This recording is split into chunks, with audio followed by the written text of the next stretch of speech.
Bonjour, bonjour. Aujourd'hui, nous sommes le 31 décembre 2023, donc c'est le dernier jour de l'année. Et aujourd'hui, nous allons faire une autre vidéo sur... nous allons toujours parler de l'entrepreneuriat agricole. Observez, aujourd'hui, je suis en campagne, sur le champ. Nous sommes venus aujourd'hui mettre la terre sur sur le bois, afin de faire le charbon. Je vous avais dit depuis quelque temps que le travail entrepreneurial n'est pas un travail facile, ce n'est pas un travail aisé à faire. Donc, je vais me tourner pour que vous puissiez voir. Observez ici derrière moi.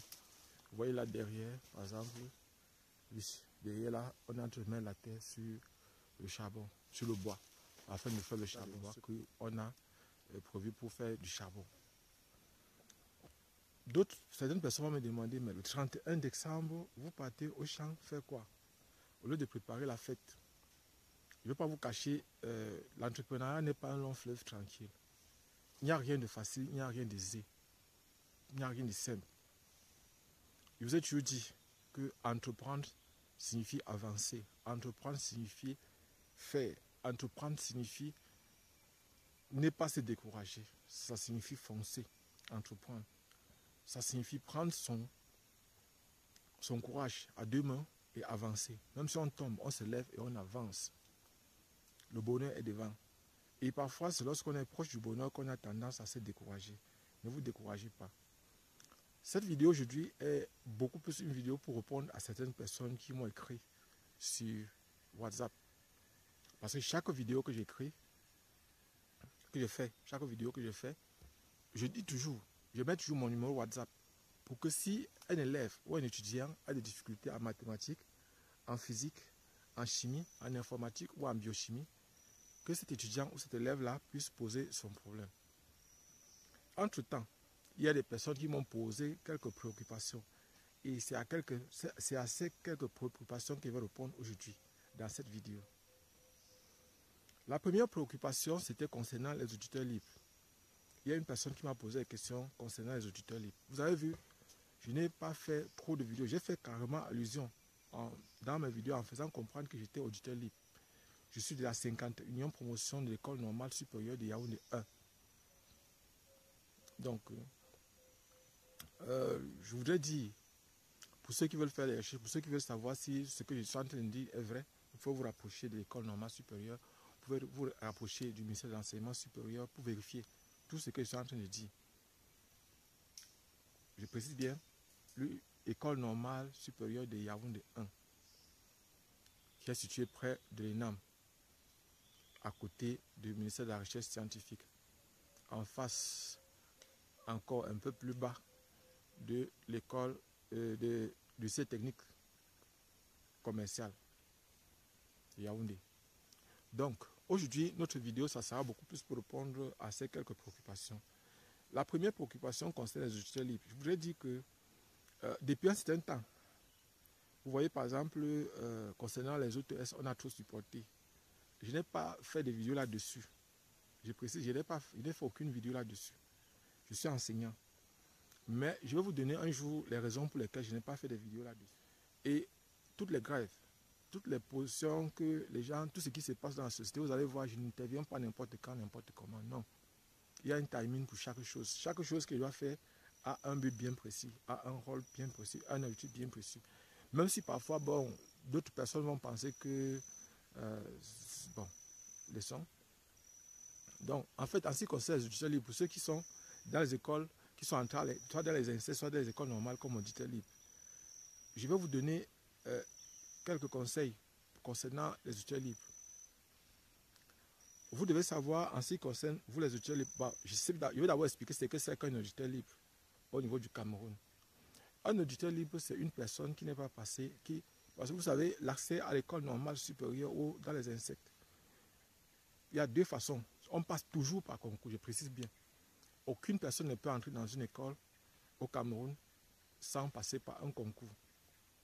Soit c'est un concours écrit, soit c'est un concours, c'est étude de dossier. Voilà les deux façons d'entrer. Et je précise bien, c'est toujours ce concours.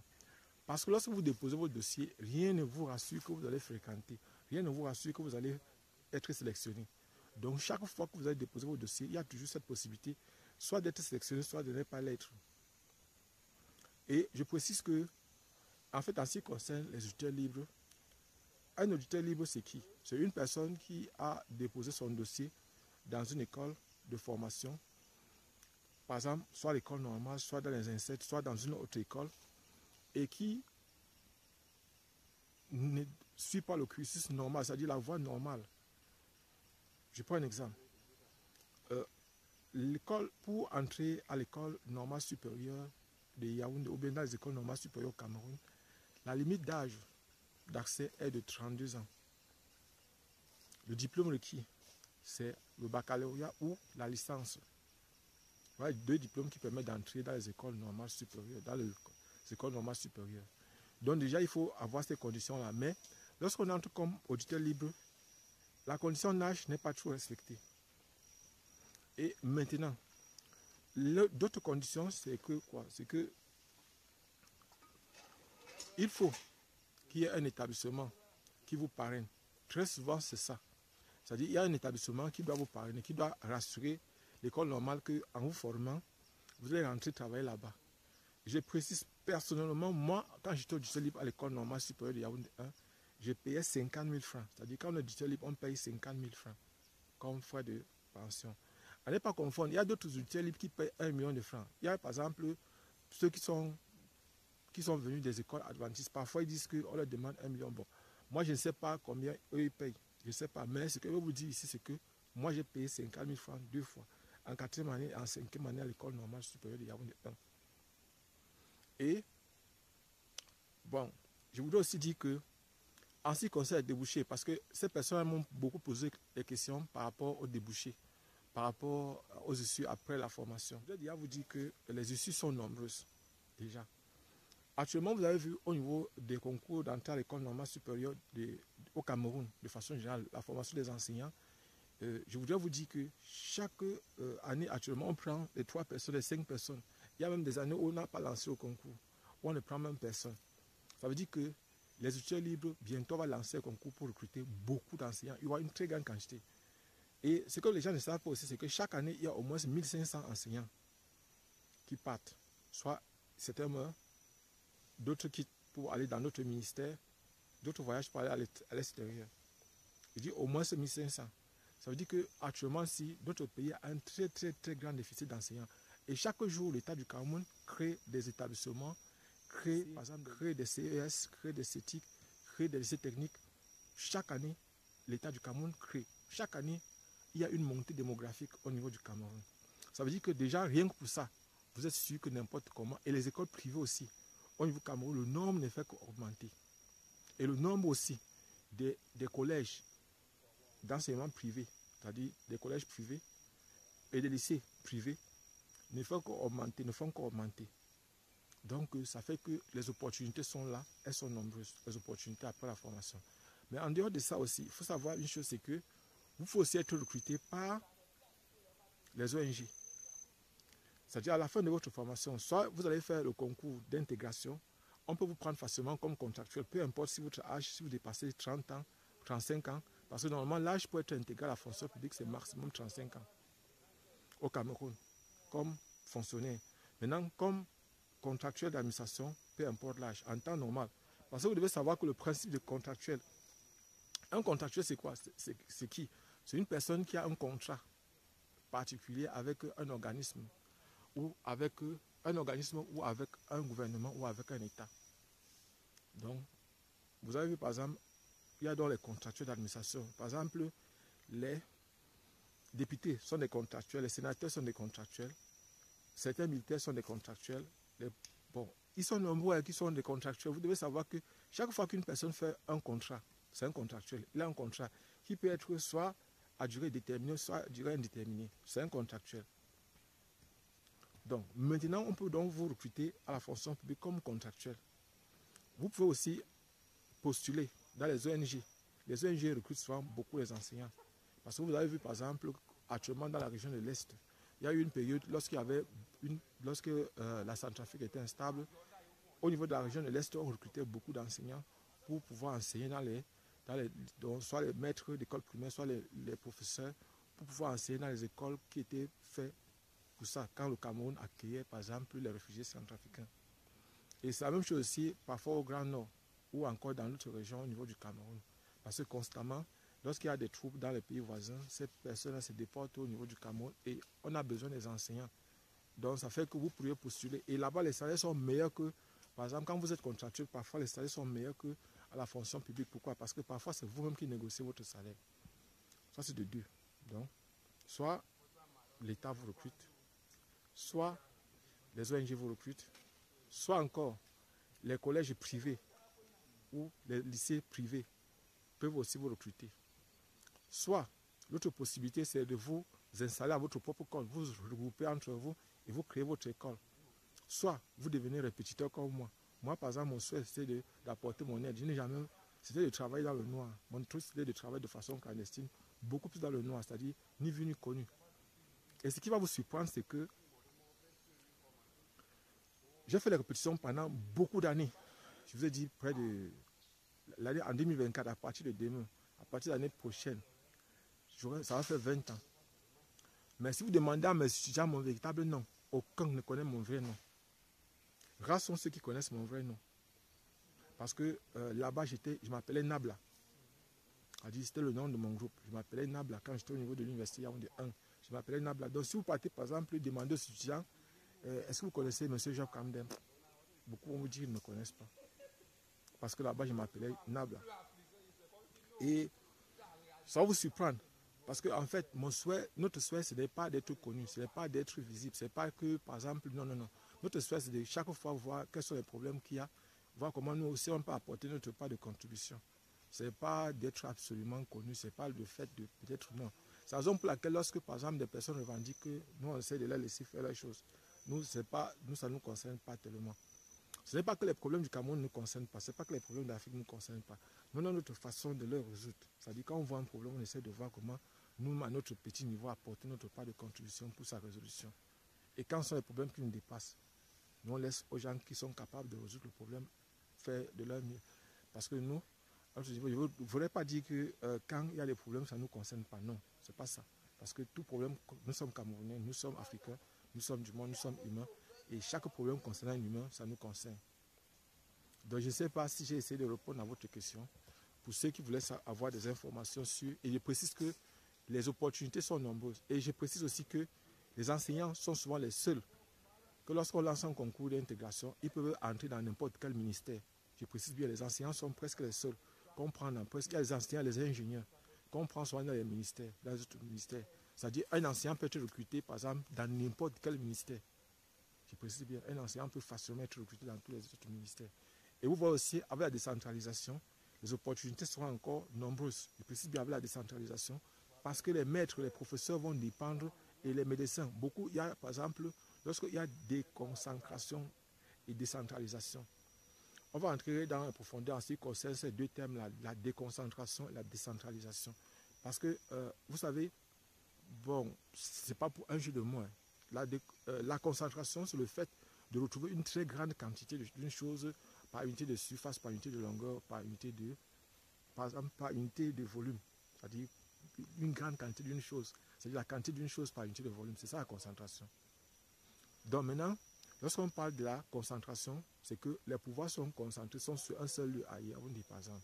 Mais il y a des concentrations des pouvoirs, le préfet, le gouverneur, tout ça comme ça. C'est une partie du pouvoir de Yaoundé qui est déconcentré. C'est-à-dire qu'il part, par exemple, à Bertoua, à Batouri, au niveau du gouverneur, Batouri au niveau du préfet, et encore au niveau de l'arrondissement, tout ça comme ça. Donc c'est la déconcentration du pouvoir. On n'est pas conforme avec la décentralisation.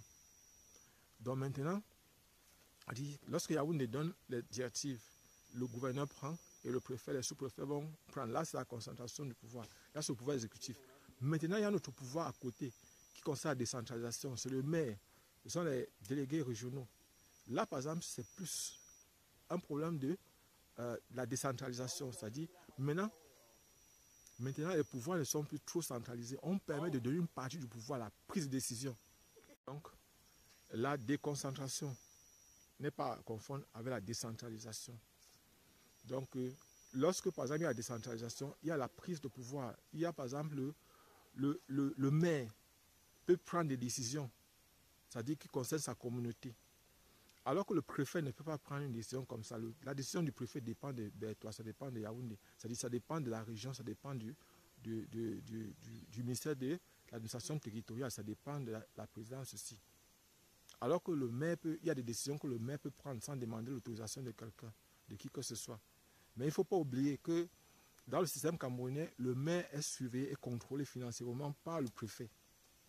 C'est-à-dire qu'il y a une main mise du préfet sur le contrôle financier de la mairie. Ça, c'est en passant. Hein. Ça, c'est une façon de... C'est un peu comme les instructions civiques. Pour que, par exemple, on ne puisse pas confondre la concentration et la décentralisation des pouvoirs. Donc, le gouverneur, lui, il est là pour exécuter les instructions. Il n'a pas le droit de prendre des initiatives personnelles. Sauf si c'est pour résoudre un problème ponctuel. Il doit rendre compte à chaque fois qu'il fait des choses, qu'il pose un acte. Or, la décentralisation, c'est que les pouvoirs ne sont plus, tous les prises de décision, les prises de pouvoir à certains niveaux ne sont plus seulement dépendants de Yaoundé. Maintenant, le maire dans sa localité, dans sa région, peut prendre une décision concernant sa région sans toutefois demander l'autorisation. C'est vrai, il va rendre compte, il va faire un rapport à la fin. Il va justifier, par exemple, ses finances, justifier, par exemple, ses dépenses. Et c'est le préfet, c'est le gouverneur, c'est le pouvoir exécutif qui est là encore pour vérifier, pour faire un contrôle financier là-dessus. Bon, ça c'est en passant seulement. Hein. Je voudrais vous dire, abonnez-vous, partagez la vidéo, cliquez sur la cloche de notification. Pour ceux qui ne me connaissent pas, je suis Job Kamdem du groupe de répétition Nabla. Donc pour ceux qui sont passés par l'université Yaoundé 1 entre les années 2004, depuis 2004, parce que nous avons commencé la répétition à l'université Yaoundé 1 en 2004. Donc pour ceux qui nous connaissent, il y a ceux qui me disaient très souvent que je vous voyais, vous vendez des documents. Oui, c'est vrai, c'est bien sûr moi. Je vendais des documents en même temps, je faisais la répétition. Donc, en fait, notre souhait, c'était de faire en sorte que les étudiants aient le maximum possible de documents qui peuvent leur permettre de mieux comprendre leur cours. On est arrivé, on a trouvé un problème, on a essayé d'apporter notre part de contribution à ce problème-là. Et quand il y a eu d'autres personnes qui sont venues dans l'activité, nous nous sommes dit, actuellement, il y a d'autres personnes qui ont pris le relais. On doit aller résoudre un autre problème. Actuellement, je suis dans l'entrepreneuriat agricole. Je suis là pour montrer que c'est possible de s'en sortir, c'est possible de se battre, mais qu'il faut être sérieux dans ce qu'on veut faire. Il faut foncer, il faut se battre pour que ça puisse marcher. Ce n'est pas facile, ce n'est pas évident, mais c'est possible. Donc, ça c'était une première personne qui m'a posé la question concernant la décentralisation. J'espère que j'aurai répondu à votre question. J'espère que j'aurai apporté une part de contribution à votre question. Et l'autre question aussi, c'était de savoir, en ce qui me concerne, est-ce que j'ai été recruté, tout ça comme ça. En fait, je vais vous répondre à cette question-là prochainement. Mais vous devez savoir que mon métier, c'est répétiteur. Bon, en fait, les gens ont posé la question que pourquoi je cherche à m'humilier, non. Nous, notre objectif, ce n'est pas les honneurs. C'est pas les honneurs, on s'en fout de ça. Ce n'est pas le pouvoir, on s'en fout de ça. Notre objectif, c'est d'essayer de voir comment on peut apporter notre contribution pour permettre à l'humain d'être mieux, d'être meilleur. Nous, on fait confiance à l'humain, on se dit que notre société peut s'améliorer.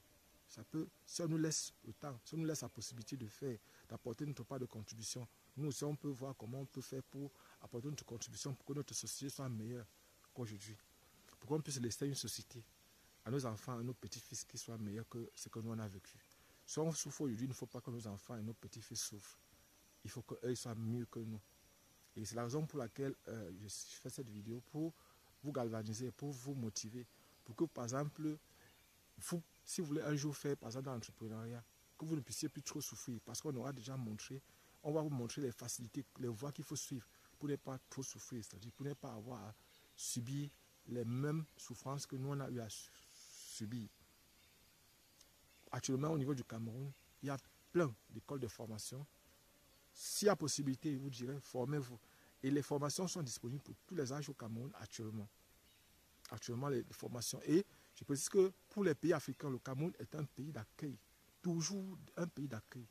Parce que les Camerounais vont vous dire, le Cameroun est l'un des rares pays ici en Afrique centrale où, quand vous avez un problème avec un Camerounais, on punit d'abord le Camerounais. Renseignez-vous, on vous dira. Il n'y a aucun pays ici au pays voisin. J'étais au Gabon. Je sais, au Gabon, c'est le Gabonais d'abord. La gabonisation. Gabonais avant tout. Bon, en fait, je ne suis pas là pour créer des polémiques. nous avons commencé une série de vidéos. Les gens me posent la question, pourquoi est-ce que vous faites une vidéo sur Israël? Pourquoi est-ce que vous ne faites pas une vidéo?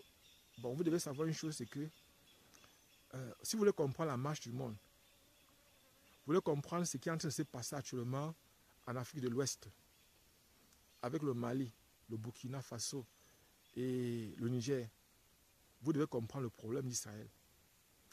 Actuellement, vous n'êtes pas en train de voir là où ils sont en train de venir. Il y a beaucoup de problèmes, leur source. Il faut comprendre la naissance de l'État d'Israël pour comprendre les problèmes qu'il y a actuellement ici en Afrique de l'Ouest. Pour ceux qui pensent que peut-être je fais des vidéos, je ne fais pas les vidéos au hasard. Non. Il n'y a pas de hasard dans ce que je fais. C'est-à-dire que même si moi je ne suis pas conscient de ce que je suis en train de faire, l'univers me demande fais, je fais. L'univers, bon, en fait, d'autres personnes vont se demander si ça ne va pas. Il y a des gens qui m'ont dit, bon, je ne veux pas parler de ça. On se voit prochainement dans une prochaine vidéo. Abonnez-vous et partagez au maximum possible. N'oubliez pas, j'ai dit à partir de lundi, à partir de mardi, nous sommes dimanche aujourd'hui, le 31. Donc à partir de mardi, on va ouvrir un groupe WhatsApp pour ceux qui voudraient. Vous voyez les amis, vous voyez les abeilles. Donc à partir de mardi, pour ceux qui voudraient, vous pourrez vous inscrire dans notre groupe WhatsApp pour les préparer concours. Je précise, le premier groupe est gratuit. Tout le monde peut y accéder. Ça sera pour le niveau bac et il y aura notre groupe pour le niveau licence. Je précise, nous allons partager dans ce groupe-là, ce groupe WhatsApp, les anciens sujets, les corrections. On va souvent vous donner des conseils sur comment, par exemple, bien préparer son concours, comment, par exemple, sur les exercices, on peut vous aider à résoudre. Sur des problèmes, on va aussi souvent faire des petits cours. Je précise, c'est uniquement pour l'école. Ces groupes-là ne sont pas des groupes pour autre chose. Uniquement pour l'école. Mathématiques, physique, chimie, informatique, biochimie. Voilà tout ce qu'on aura à faire dans ce groupe-là. Et puis aussi des conseils. Comment étudier, comment apprendre, comment traiter un sujet, comment chronométrer le temps. Tout. Voilà tout ce qu'on aura à faire. Il n'y aura rien d'autre. Je précise bien, il n'y aura rien d'autre en dehors de ça. Donc, si peut-être d'autres personnes ont des intentions autres, nous, notre groupe, c'est uniquement pour l'école. Je précise bien, c'est uniquement pour l'école.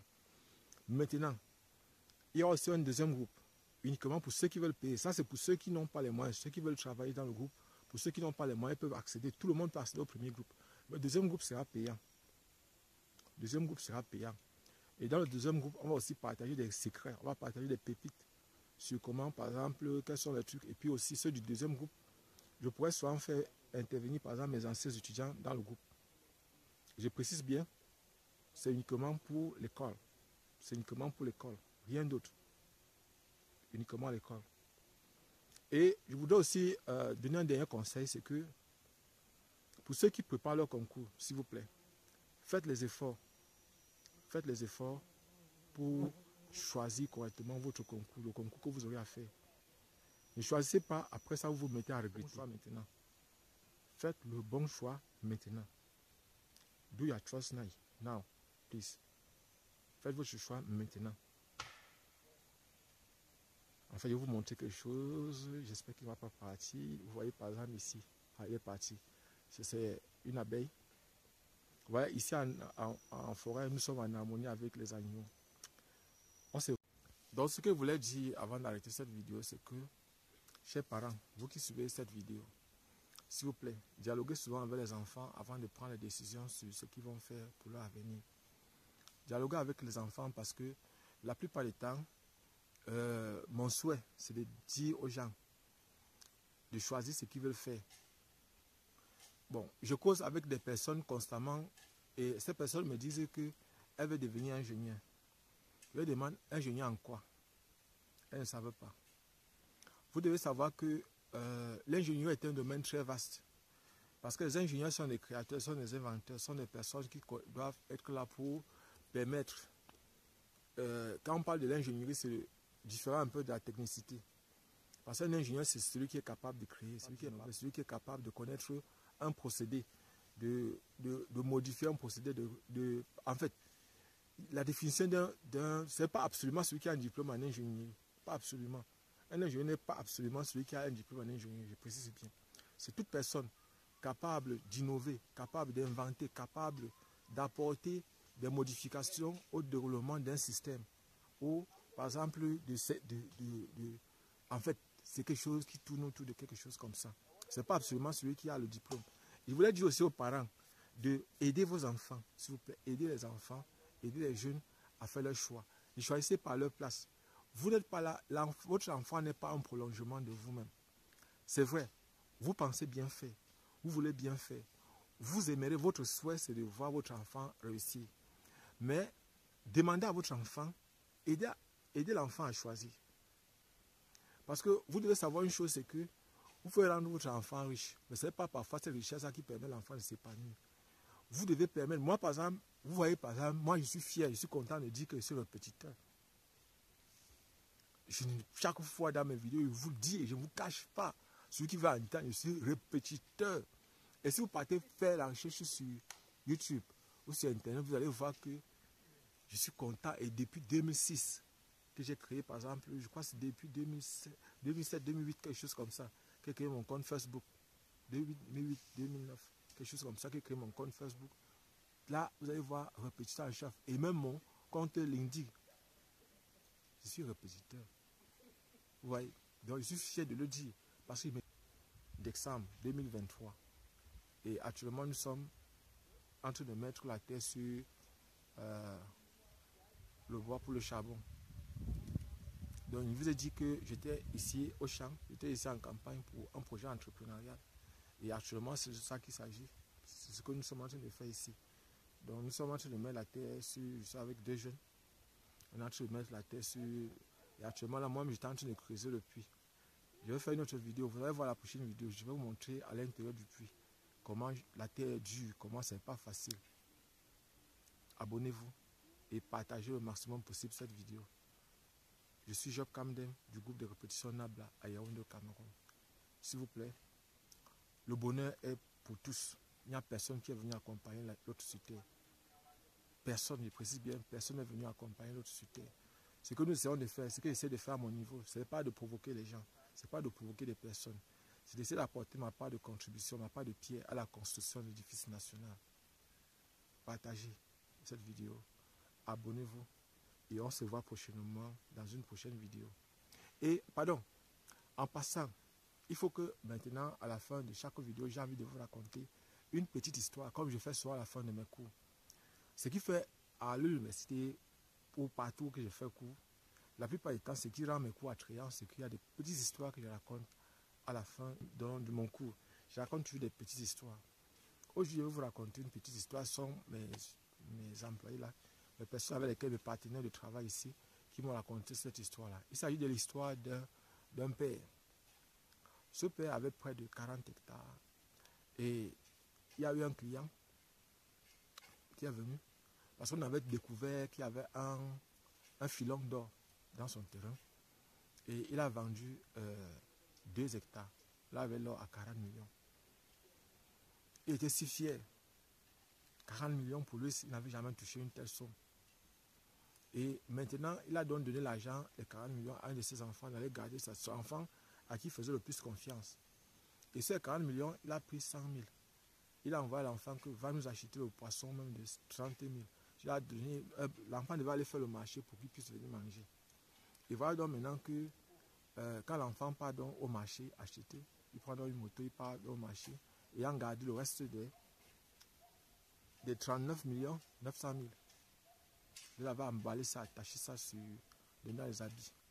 Et maintenant le père donc, par derrière a demandé que lui ne veut plus avoir l'idée de la pauvreté. Qu'on retire tous les habits à la maison. Donc les autres frères ne savaient pas qu'on avait gardé l'argent. Il a demandé qu'on porte tout ce qui est dedans là, tous ces vieux habits là. On ne peut pas mettre et on brûle. Et c'est comme ça donc qu'on a porté les vieux habits, on est allé brûler. On est allé mettre le feu sur ça, on a brûlé. Quand on a donc brûlé, son enfant est rentré dans du marché. Il a acheté le poisson, la viande, tout, pour montrer. Parce que lui, il avait dit qu'il ne veut plus la pauvreté, il ne veut plus sentir la pauvreté autour de lui. Et c'est donc comme ça que, voilà alors maintenant que quand cela rentre du marché, il constate donc qu'il demande son père l'envoie aller prendre encore 100 000. Il arrive à la maison, il constate qu'il n'y a plus les habits. Il dit que mais papa, je ne vois pas les habits. Il dit que oui, j'ai demandé qu'on me brûle tout ça. Il dit que mais il y avait l'argent dedans. L'argent, il a mis ça dedans. Donc, le père a commencé à crier. Voilà 39 millions 900 000 qui étaient partis comme ça. Et c'est comme ça que ce vieux-là, jusqu'aujourd'hui, chaque fois qu'on le voit, il est bizarre. Franchement.